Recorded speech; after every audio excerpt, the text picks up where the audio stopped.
pretty damn good. But, the big plays weren't there, and, obviously the offense didn't help. But I don't know. I'm just bummed, super bummed. All right. See, this I guess, let me expand on that comment I made about.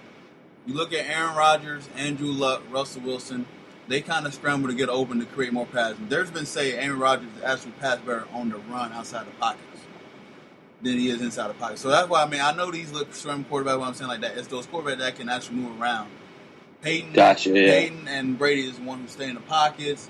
They do move around a little bit, but it's to move to gap B, gap C, everything like that. So they cover the gaps, just move in that little area. Oh yeah, Peyton's the two-stepping this dude out. Pretty much, yeah. Yeah, he's a two-stepper. Right. That's what I like to call it. He makes 2 steps here, you miss. 2 steps there, you miss.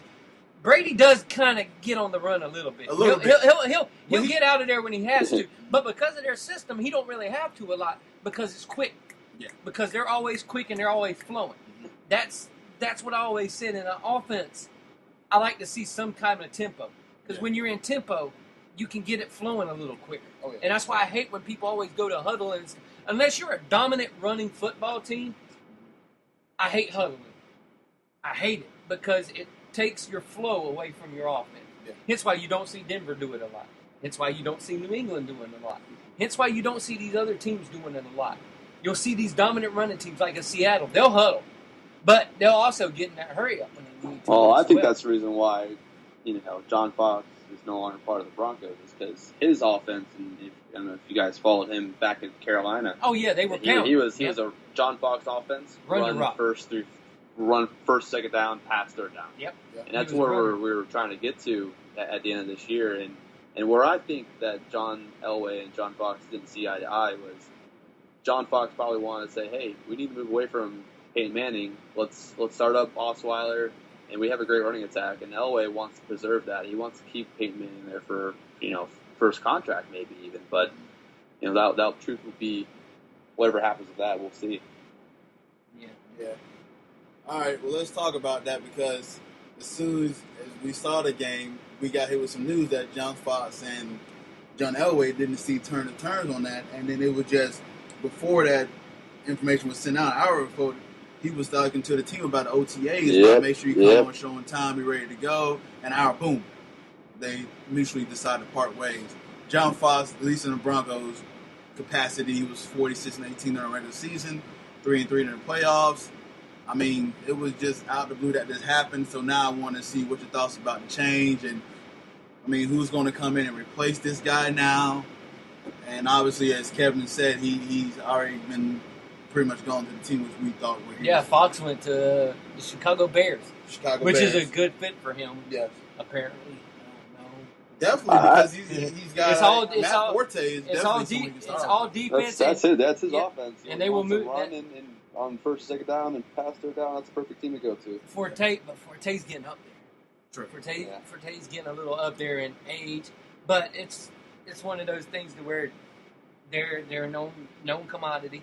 Mm-hmm. They at least got some pieces on defense that he's known for, and he's known to come in and be a quick hitter on defense to kind of turn it around. Yeah. So it'll be fun to watch him in Chicago. Everybody flip-flopping everywhere, though. It's like a flip-flopping bonanza. For me and the Broncos, it's like we just got done having a defensive-minded coach. So, I mean, as much as I really want Dan Quinn from Seattle, which he's looking like he's going to Atlanta, and even seeing us promote Adam Gase, I mean, I pretty much, if we're just going to go ahead and cut if John Fox, we might as well just and Jack Del Rio's gone. Yep, we might as well just cut ties with Gase and have him go somewhere else, start afresh completely, which means Peyton Manning's done, and just try putting all of our chips into Gary Kubiak. Oh, that's old Houston Texans. Yeah. And I know Gase backed up John Elway. Yeah, Gase was on the. Kubiak was the coordinator for the Broncos too. And Gase, yeah, he was. Gase was on the short list for San Francisco 49ers, and they went a different way. Yeah. So if Gase wants an offensive coordinator job, I know a team looking for one. Oh, Jesus. Right here. I know a team looking for one.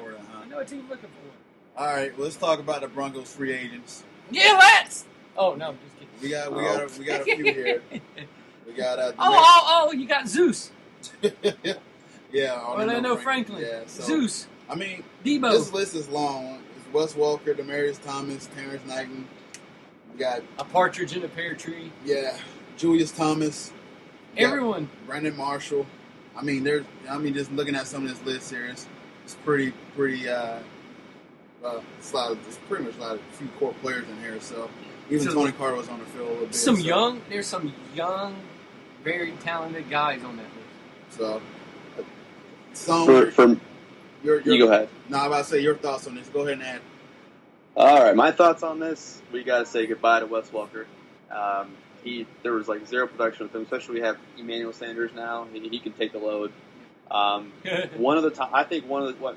saw a tweet by Demaryius Thomas early in the year saying he'll take a hometown discount. I'm not sure how much he's going to keep staying to that if Peyton Manning's gone. But if I had to pick over the two Thomases, it's going to be Demaryius. Oh, of course. What's his face? Julius. Oh, I forgot his name. Julius. There you go. Wow. Julius Thomas. He can say goodbye if it needs me. Come down to the two Thomases. We got to get Pot Roast back. Terrence Knighton's got to come back. Brandon Marshall's got to come back. We have to solidify the defense. He's basically saying that's sign back all the old Jaguars. That is a must. If we're going to go down the irrelevancy path, we need to have a defense. Let the offense figure itself out. So Wes Welker gone, Julius Thomas, if need be, gone. Keep Demaryius Thomas, keep Pot Roast, and Brandon Marshall. I'm agreeing with you there as well. I mean, Julius Thomas, he wanted to go get his payday. I would like to keep him, but if not, if it's, like you said, between the Thomases, Demaryius Thomas is my guy all day. And even the tight end, I was looking at some tight end options there. Even now, C.Paul is a free agent for the Washington Redskins. If Thomas does go, I mean, depending how much he's looking to come over, I would like to have now C.Paul come over and play with the Broncos. A nice pick there. So. I don't even mind Virgil Green.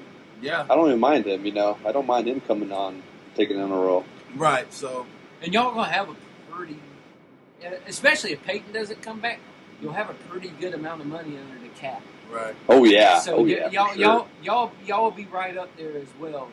Because y'all I would love to see, six. I hate to see us go in a direction where Peyton Manning, in next year we were just going to be subpar. But, I really, really want to see how Brock Osweiler plays. I really do. But you're top six right now in salary cap space. Yeah. So you do have space. But looking at this list, you do have a lot of guys that you have to make decisions on.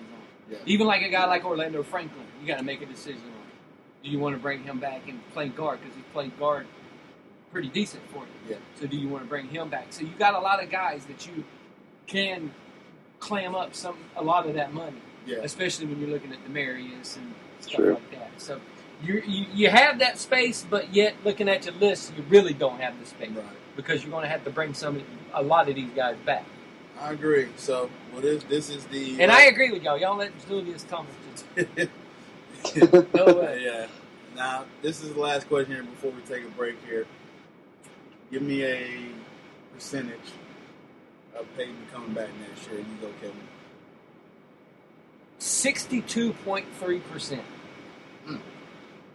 Oh, whoa. I give it somewhere right in there. Your percentage of Peyton coming back? 20. 20%, huh? 20%. I go in the middle. I'm gonna go about 30%. Huh? I think he's halfway out the door, and definitely the quick change in coaching kind of irked me a little bit that he's probably not coming back. But I'm giving him. Your exact words were, "Damn it, he ain't coming back." Well, yeah, think about it. I mean, if he's got really one more year left on him, and you were like, he's not going to go through a whole new offensive coordinator, if that, new head coach. All right, well let's take a brief intermission right quick. We'll come back and play a game's Oddsmaker. That little percentage thing will get us warmed up a little bit, and we'll come back. This is the Boston Court Podcast. We will return shortly. We'll be right back.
All right, ladies and gentlemen, welcome back to the Balls Not Court podcast. We're going to go ahead and make a transition and play Oddsmaker. Where I go ahead and list a topic. Kevin and Zach and myself will give a certain percentage on there. We'll break down the. What are you doing? Yeah. Looking at Kevin poking his belly, but belly? I don't know. Yeah, Pat. But anyways, what I'll do, we'll do that. So the first question we're going to do, and it was going to go to Zach first. Rex Ryan will have the Buffalo Bills in the playoffs in under 2 years, and go ahead and break that down and give me a percentage to think that he can. 75%, pretty high, but if they could do it with the guy they just got rid of or who just stepped away, Rex Ryan's a great coach, and that's the defense. He's a defensive coach, and it's a defensive team. And, I mean, they had Dave Grohl quarterbacking the team this year. So, I mean, if they can do it with Dave Grohl, they could definitely do it with DJ Manuel. So, 75% within the next 2 years. I'll go with like 68%. I'll go with 68%. I think he is a great defensive coach. Now, I do think Buffalo will definitely have number one defense here pretty quick because they've already got all the talent on there, and Rex will boost them up that little bit. I'm just worried about their quarterback position. Yeah. I don't trust DJ Manuel no more than I can throw him. Boy, to me, he just walked back into a situation where you have a strong defense. It's Bizarro Jets. Yeah, Bizarro Jets. Strong defense, shaky at quarterback. Got a nice core receiver in the future that he can build up with Watkins.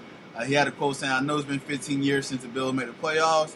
Well, get ready, man. We're going. We are going. Am I going to guarantee a Super Bowl and all that? I will guarantee the pursuit of it." Mr. Rex Ryan, the guy is just so confident. He brings so much. He's going to bring a little confidence to this team here, and it's fun that he's staying in New York. And he was saying that he was going to, actually, this was going to be his last coaching job. Percentage-wise, for him to make the playoffs under 2 years, I give about 55% because you still do got Tom Brady and then in that division, which is going to be tough. But who knows? We'll have to get a better landscape of AFC coming up in a short couple months, and then everything goes off. But March, we'll definitely know where everybody's going to be landing. All right, Should be fun. Next question. Damn.